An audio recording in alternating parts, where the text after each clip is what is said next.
তোমার জাদুর লাঠি আমাকে দাও। আমি আজ অবধি কারোটা নিইনি। রাতে ঘুমানোর সময় ঘরের দরজা খোলা রাখিস, আমি জাম্বুরা খেতে আসব। নারকেল তেলের বোতল আর বিদেশি বেলুন সাথে এনো, না হলে সমস্যা হবে। রাতে আমি ব্লাউজ আর পেটিকোট পরে ঘুমিয়েছিলাম। সেদিন রাতে যা হলো তা কোনো দিন ভুলব না। আমি তিতলি, বয়স ৩৭। আমি বর্তমানে এক গৃহবধূ। আমি এক একান্নবর্তী পরিবারের বউ, কিন্তু আমি ছিলাম আধুনিক মনোভাবের মেয়ে। আর আমার এই মনোভাবের জন্য আমি আমার দিদিকে ধন্যবাদ জানাই। আমার দিদির জন্যই আমি অনেক কিছু জেনেছি।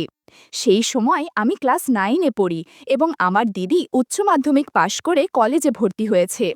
আমাদের বাড়ি কলকাতা থেকে বেশ কিছুটা দূরে, এক মফস্বল শহরের সংলগ্ন এক ননু গ্রামে। আমাদের পরিবারের তখন প্রচুর জমি জায়গা ছিল এবং তার সাথে সাথে আমার ঠাকুরদার একটি বিশাল চালের আড়ত ছিল সেই মফস্বল শহরে। আমার ঠাকুরদার 4 ছেলে এবং 1 মেয়ে। আমার বাবা ঠাকুরদার তৃতীয় ছেলে, মানে আমার 2 জ্যাঠা ও 1 কাকা এবং 1 পিসি আছে। আমার বড় জ্যাঠুর 2 সন্তান, আমার বড়দা এবং আমার বড়দি। মেজ জ্যাঠুর 1 ছেলে, আমার মেজদা। আর আমার বাবার 2 মেয়ে, আমি আর আমার দিদি। ছোট কাকুর 1 ছেলে, নাম বিশু। এবার মূল গল্পে ফেরা যাক। আমি আর আমার দিদি বেশ ছোট বয়স থেকেই একই ঘরে একই বিছানায় রাতে শুতাম। আমি আমার দিদিকে একটু ভয় পেলেও আমার দিদি আমার সাথে বন্ধুর মতো মিশত। আমাদের লোকালিটিতে একটা স্কুল ছিল ক্লাস 8 পর্যন্ত, যার ফলে আমাদের স্কুলে ক্লাস 9-এ ওই স্কুল থেকে অনেক ছাত্রী ভর্তি হতো। আর হ্যাঁ, ওই স্কুলটা ছিল কোয়েড, মানে ওখানে ছেলে এবং মেয়েরা একসাথে লেখাপড়া করত। আমি যখন ক্লাস 9-এ উঠি সেই বছরও অনেক ছাত্রী ভর্তি হলো আমাদের স্কুলে। এর মধ্যে আমার বেস্ট ফ্রেন্ড অনিতার সাথে দেখলাম পাপিয়া বলে নতুন আসা একটা মেয়ের খুব ভালো বন্ধুত্ব হয়ে গেছে। আমি, অনিতা আর পাপিয়া ধীরে ধীরে বেশ ভালো বন্ধু হয়ে গেলাম। পাপিয়া বলল যে আগের স্কুলে একটা ছেলের সাথে ঘনিষ্ঠ হয়েছে।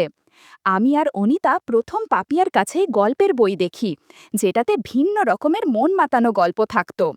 পাপিয়া এও বলে যে সে নাকি ক্যাসেটে জোগাড় করতে পারে নীল সিনেমার। আমরা ঠিক করি যে একদিন আমরা স্কুলে না গিয়ে অনিতাদের বাড়ি যাব। অনিতাদের বাবা মা অফিসে যায় আর সারাদিন বাড়ি ফাঁকা থাকে, আর ওদের বাড়িতে ক্যাসেট প্লেয়ারও আছে।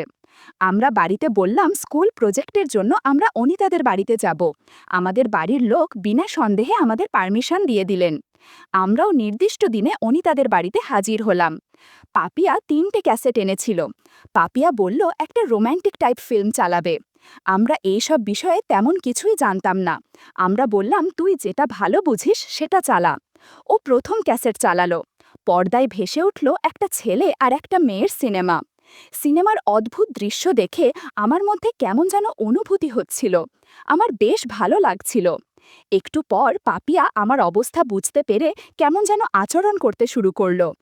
বেশ কিছুক্ষণ আমি চোখ বুজে থাকলাম। আমি চোখ খুলতেই অনিতা আর পাপিয়া জিজ্ঞাসা করল, কিরে কেমন লাগলো? আমি বললাম দারুণ। ওরা বলল তবে এবার 3জনে মিলে গল্প করা যাক। একটু পর আমরা 3জন গল্প করতে শুরু করলাম। বন্ধুরা, ইউটিউবের করা নিয়মের কারণে এসব ঘটনা সরাসরি বলা যাচ্ছে না। তোমরা কমেন্টে দেয়া লিঙ্ক থেকে আমার ওয়েবসাইট ভিজিট করো, সেখানে একদম খোলামেলা গল্প দেয়া আছে, যেগুলো ইউটিউবে পাওয়া যায় না। সারা দিন এভাবেই কেটে গেল। সে একটা দারুণ অনুভূতি। তারপর বিকেলবেলা আমরা যে যার বাড়ি ফিরে গেলাম। অনিতাদের বাড়ি থেকে ফিরে আসার সময় আমার একটু ভয় ভয় করছিল, কারণ আমার এটা প্রথম অভিজ্ঞতা। তাছাড়া বাড়িতে সবাই গ্রুপ স্টাডির কথাটা বিশ্বাস করবে তো? তবে বাড়ি ফিরে আমি অনেকটা রিল্যাক্স ফিল করলাম, কারণ দেখলাম বাড়ির পরিবেশ আর 5টা দিনের মতোই স্বাভাবিক। তবে দেখলাম আমার দিদি শেলি বাড়ি ফিরেছে। দিদি কলেজে ভর্তি হবার পর সেখানে হোস্টেলে থাকে, তবে সামনে কি একটা লম্বা ছুটি আছে, তাই ছুটি কাটাতে এসেছে। আমি নিজের ঘরে গিয়ে বিছানায় শুয়ে পড়লাম। আমি এসেছি দেখে দিদি আমাদের ঘরে এলো। আমাকে দেখে বলল, কিরে তিতলি, এসেই শুয়ে পড়লি যে, শরীর খারাপ নাকি? আমি বললাম না, এমনি। সে বলল, জানি না বাপু কি গ্রুপ স্টাডি করে এলি যে এত টায়ার্ড হয়ে পড়লি। আমাকে চাইলে সত্যিটা বলতে পারিস, আমি কাউকে কিছু বলবো না। আমি প্রসঙ্গটা এড়িয়ে যাবার জন্য বললাম, না না, এই একটু মাথা ধরেছে তো তাই। দিদি আমার পাশে বসে বলল, ন্যাকামি না করে সত্যিটা বল। ওরকম গ্রুপ স্টাডি আমি অনেক করেছি। তোর মুখ চোখ দেখে আমি বেশ আন্দাজ করতে পারছি। আমি বুঝলাম ধরা পড়ে গেছি। দিদির কাছে সব সত্যিটা ধীরে ধীরে বললাম। দিদি সব শুনে বলল, রাতে রেডি থাক, তোর জন্য সারপ্রাইজ আছে। রাতে খাওয়া দাওয়ার পর আমি আর দিদি শুতে গেলাম।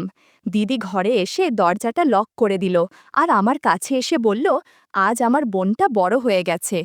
দিদি খুব সুন্দর একটা পারফিউম মেখেছিল। আমি সুন্দর গন্ধটা শুঁকতে থাকলাম। দিদি বলল, দাঁড়া, তোকে একটা জিনিস দেখাই। এই বলে উঠে গিয়ে নিজের সুটকেস থেকে একটা নকল জাদুর লাঠি বার করল। আমি এসব আগে দেখিনি।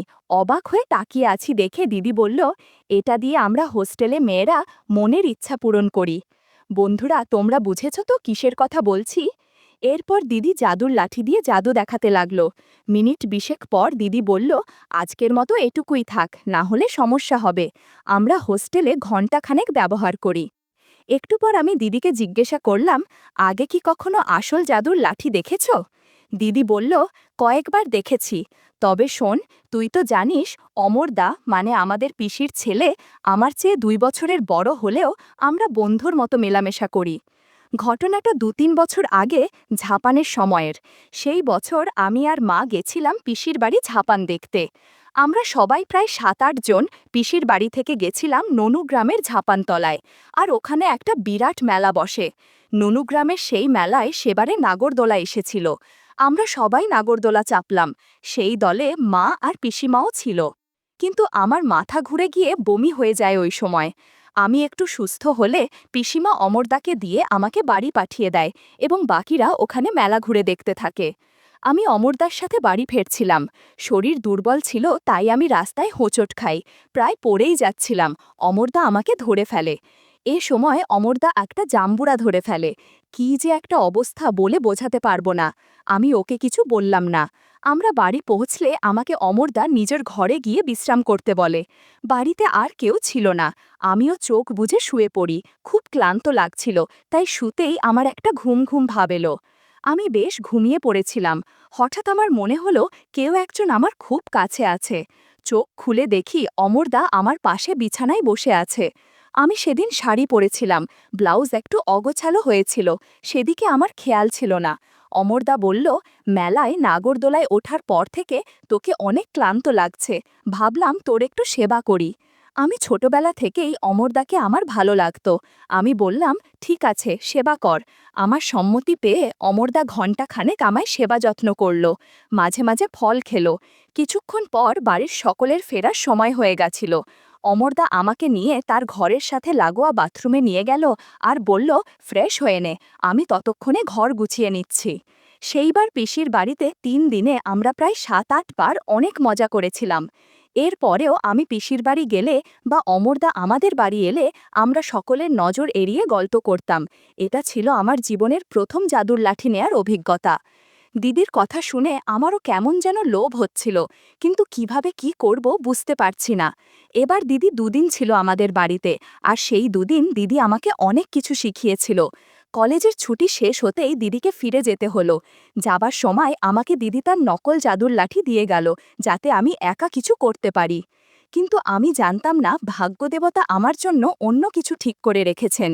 কিছুদিন পরে অনিতা আর পাপিয়া একদিন বিকেলের দিকে এলো আমাদের বাড়িতে দেখা করতে। আমি আমার আর দিদির মধ্যে শেষ কিছুদিনের ঘটে যাওয়া ঘটনার কথা বলতে চাইনি, কিন্তু পাপিয়া আমার হাঁটাচলা দেখে বলল যে আমি ইতিমধ্যে কারোর সাথে কিছু করেছি কিনা। আমি এড়িয়ে যাবার চেষ্টা করলেও ওরা দুজনে আমাকে সব সত্যি বলতে পিড়াপিড়ি করল, আর আমাকে বাধ্য হয়ে সব কথা খুলে বলতে হলো।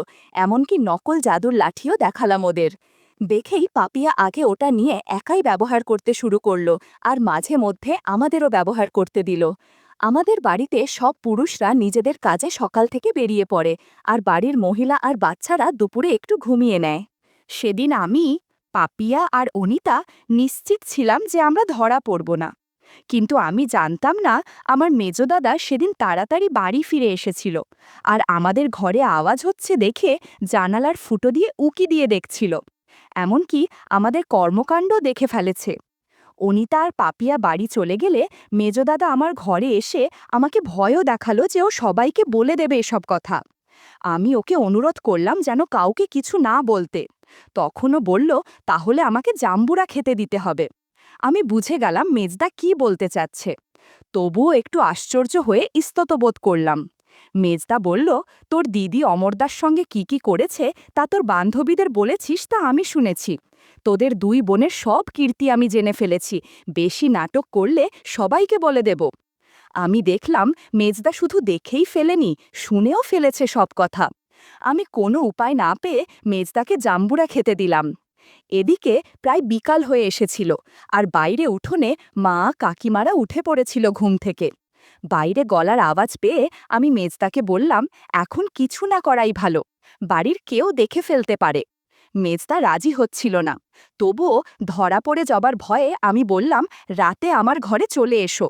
মেজদা বলে গেল, রাতে যেন আমি দরজা খুলে রাখি, সবাই শুয়ে পড়লে ও আমার ঘরে আসবে। সারা সন্ধে আমি পড়ার ঘরে বসে একটুও পড়ায় মনোযোগ দিতে পারিনি। আমার মেজদার কথা ভেবে খুব এক্সাইটেড ছিলাম।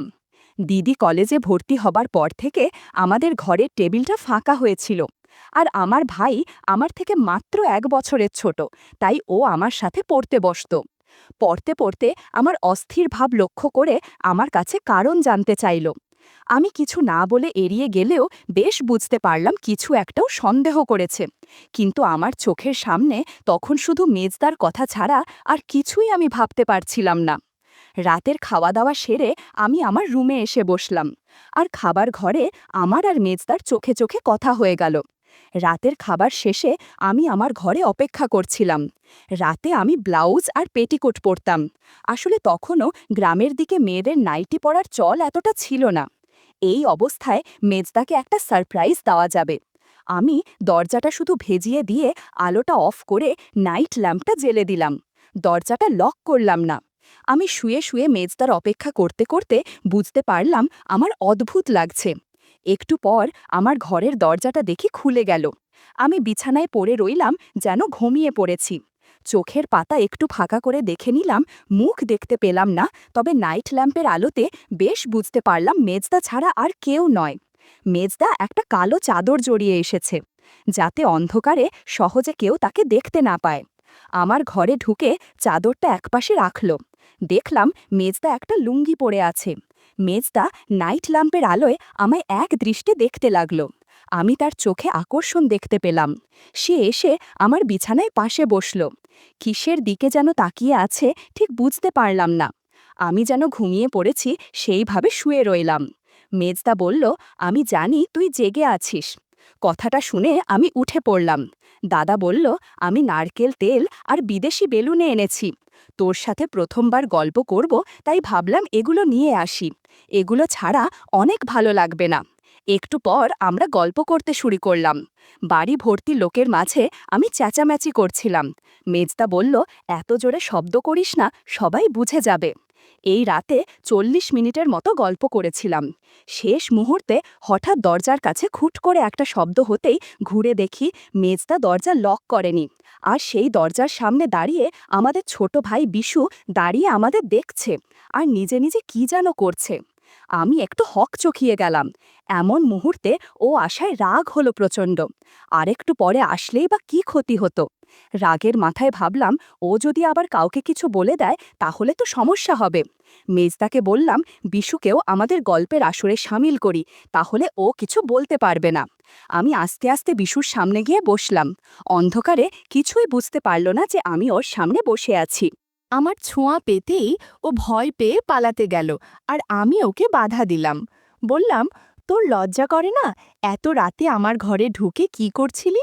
আমি না তোর দিদি হই? ও পাল্টা দিল, তুই নিজের ঘরে মেজদার সাথে যা করছিলি তা খুব ভালো কাজ নাকি? বাড়ির সবাই জানলে কি হবে বলতো? আমি বললাম, কিন্তু বাড়ির লোককে কে বলবে? ও বলল, আমি যদি বলে দিই? আমি বললাম, তবে আমিও বলে দেব যে আমাদের দেখে ফেলেও সঙ্গে সঙ্গে বাড়ির সবাইকে না জানিয়ে তুই চুপচাপ দেখছিলি। আমার কাছে ন্যাকা সাজিস না। তুই বাড়ির লোককে জানাতে চাইলে আরও আগে জানাতিস। তোর মতলবটা কি বল? ভাই বলল, আমাকেও গল্প শোনাতে হবে। আমার একা ভালো লাগে না। একসাথে 2 জনের সাথে গল্প করতে পারবো ভেবে আমিও আর বাধা দিলাম। পালাক্রমে বিশু আর মেজদার সাথে অনেক গল্প করেছি রাতভর। ঘড়িতে তখন রাত 2:30 বাজে।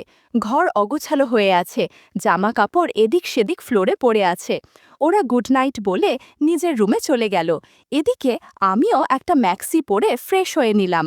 হাঁটতে অসুবিধা হচ্ছিল, তবুও রুমের দরজাটা লক করে কোনো মতে শুয়ে পড়লাম। ক্লান্ত থাকায় তাই সহজেই ঘুমিয়ে পড়লাম।